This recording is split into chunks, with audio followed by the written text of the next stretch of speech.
my name is Ana Yala, and I decided to do my Generations project on my grandma Jova. So I was able to do the Generations project with my grandma the day after Thanksgiving. Typically my family goes over to whoever's house is hosting it, and then we kind of just eat the food again and kind of just talk. So it was a good opportunity for me to do so. I was a little bit on a time crunch considering that my grandma had to go to work. Yes, she still works, which is crazy, but yeah. So my grandma was born on February 2nd, 1959 in San Luis Potosi, Mexico. But she spent the majority of her life in the district of Azcapotzalco in Mexico City. That's also where a majority of my family grew up, and half of them are still there. So she grew up with her parents, 5 sisters, and 1 other brother. So from a young age, she dedicated her life to supporting her family and has honestly dedicated her entire life to supporting her family. Her father didn't allow her to finish school. She has only completed a 2nd grade education because he required her and most of her siblings to work in the family business, which was a tortillera. That's just a place where they make tortillas and they would sell them in their hometown. Only her 2 younger sisters and her brother were spared from this obligation, and they were luckily able to finish school. It was also like a newer generation. In 1978, my grandma got married and moved out to start her own family with her then husband. My grandma also stated that she got married so young. She was about like 19 at the time she got married.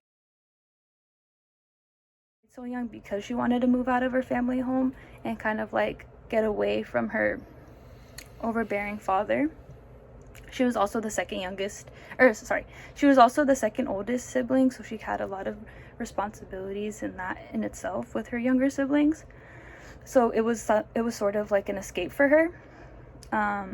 So together they had 3 children. My mom, who's the oldest, 1 of my aunts, and then 1 of my uncles. So I asked my grandma at my age what was her passion, and she said dancing and listening to cumbias and rock and roll. Cumbias is sort of like it's kind of just like a traditional Latin American genre. There's a lot of dancing involved, but she said that this was like mainly one of her main passions because she would be able to do this in the little times that she was able to go out. As I stated, my grandma spent most of her time working. Not like she really had any other choice, but she didn't really have any time to herself to pursue other passions. Besides this, my grandma said that if she were to pursue a passion, she said that she would have hoped to become a nurse, and that was her biggest aspirations. Although she wasn't able to because she was limited by her 2nd grade education. Despite this, she found ways to express her love for music and dance, especially cumbia. She explained that she used to sing and dance as much as possible, or any like I said, any opportunity she could, any little chance that she could. So just like any family parties or friends parties, to this day my grandma still, thank God, she's able to still dance and she's able to still be mobile and still has her motor skills. So I'm very grateful that I'm able to see that.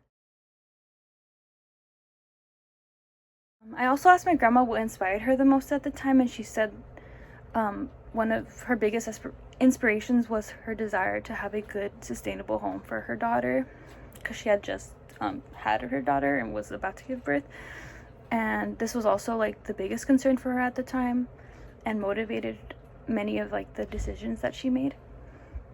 So towards the end of the interview, I asked my grandma what was one of the biggest obstacles she had faced, and she said that the biggest obstacle she had faced was moving her children from Mexico City to California. She left Mexico City a year before alone in order to kind of establish a foundation in California to make that transition and to move her children over. They were also really young at the time. I think my mom was like 7, 8 at the time, and then her 2 younger siblings were much younger. So she said it was a difficult and emotional transition, especially due to financial issues with her ex-husband.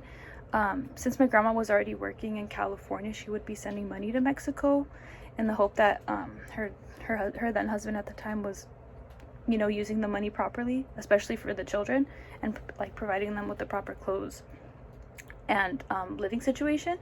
So my grandma said that she has like a vivid memory of when her children had finally came on the plane, and that they came, like, she saw them for the first time, she saw that their shoes didn't fit and that their clothes were old clothes, and that this made her feel really frustrated because she knew she was sending enough money to support them and for her then husband to be able to afford the proper clothes for them. Despite the hardship, she was able to overcome these challenges, and she describes this as one of the most difficult periods of her life, both emotionally and physically. So I asked my grandma what she would do differently if she were my age again, and she said she would have finished school and pursued her dream of becoming a nurse or even a doctor. She also mentioned that she would have waited longer to